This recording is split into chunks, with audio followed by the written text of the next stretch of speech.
Maria Sharapova has been suspended for 2 years after testing positive for a banned substance in January. The International Tennis Federation announced that the 5-time Grand Slam champ hadn't taken the drug meldonium with the intent of cheating, but Sharapova does, quote, bear sole responsibility for the contravention and very significant fault.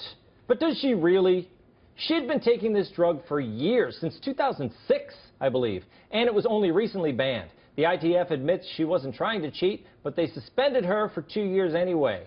Sharapova released a statement on Wednesday accepting responsibility, but questioned the length of the suspension. But I think she should fight to have it overturned completely. Anti-doping in sports has reached hysteria, and the careers of athletes are being ended by unelected bureaucrats wielding zero-tolerance policies. Let the woman play tennis. She has, after all, made significant contributions to the sport. Look.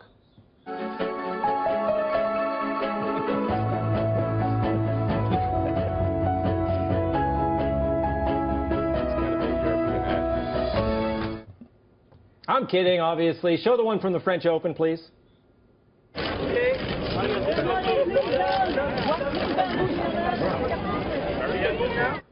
That's more like it. That was quite a trophy, wasn't it, Baker? That was a trophy. I love tennis. I'm a huge tennis fan. She looks to be quite an athlete. She is. Yeah. Now, Lou, I think this is just over-regulation in sports. I don't know who these people are. They're boards banning people. You know, you think about these federations and associations governing these sports.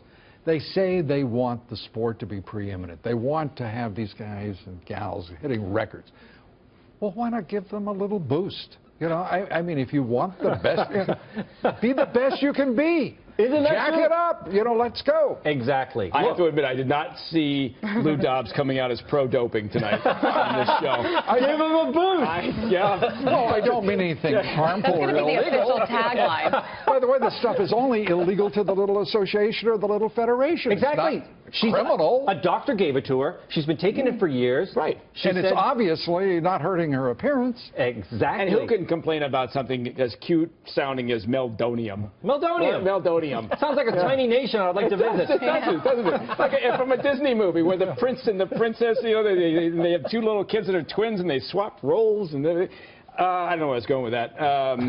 You know what? It was another good movie. Was Flubber. Remember Flubber? I don't remember Flubber. Okay, that was good too. That follows just like a horse and carriage, though, for meldonium. Exactly. The poetic segue. But Kevin, look, I think that she's just trying to, she's trying to be her best. What do you think? You know what?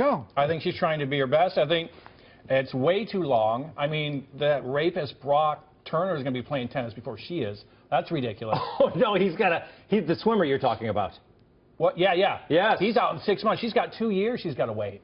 That's insane. So obviously, you think the priorities are a little mixed up? Of course. I think it's overreaction to, what's his name on the bicycle there? Lance Armstrong. Is that what you think? What's his name on a bicycle? Yeah, that guy on that bicycle tooling racer. around on the bike. That Lance guy. Yeah. Joanne, do you think I'm just, I'm being prejudiced because she's so attractive? Do you think I'm... No, other people are being awful. This is a war on beautiful women. Yeah. I bet you if she was homely looking, she'd get off, no problem. But because she's beautiful and she has really crafted her career around not only her athleticism but her beauty, people are jealous. To be fair, though, she was homely looking before she started taking meldonium. That's why she's on the meldonium? Yeah, I don't know. I'm not a doctor. A lot of athletes have been on this, and a lot of people just consider it a supplement. And they take these supplements for years, then they ban this. Have you seen the list of items? It's not just steroids. Right. It's a long list of things. You can't even, if you have a cold, you can't take cold medicine.